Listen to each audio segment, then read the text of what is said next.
szintévesztés korrekciót ismerték el. Ez az utóbbi pedig azért érdekes, mert ez is ipari megbízási munkából keletkezett.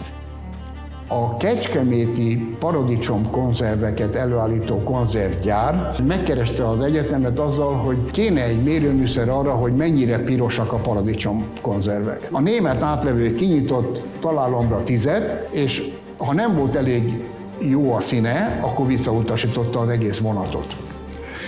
És ezzel a konzervgyáriak sokat vesződtek, és az egyetemhez, a tanszékhez fordultak, hogy csináljunk tulajdonképpen paradicsom színmérő műszert. És megcsináltuk. Amikor a munka el lett végezve, akkor egy siker volt, persze, a konzervgyáriak tudtak dolgozni rendesen.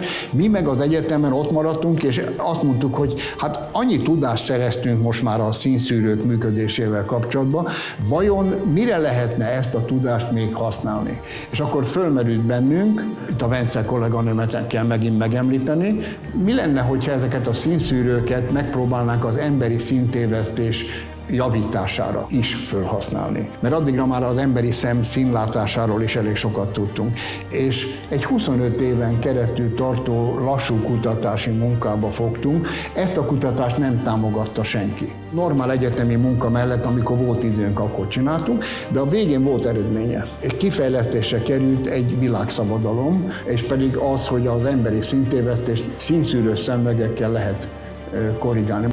A színtévesztés javíthatóságának híre nagy sikert hozott, hiszen dr. Ábrahám György és dr. Vence Klára professzorok a színtévesztők életének és munkavállalási lehetőségeinek problémájára találtak megoldást.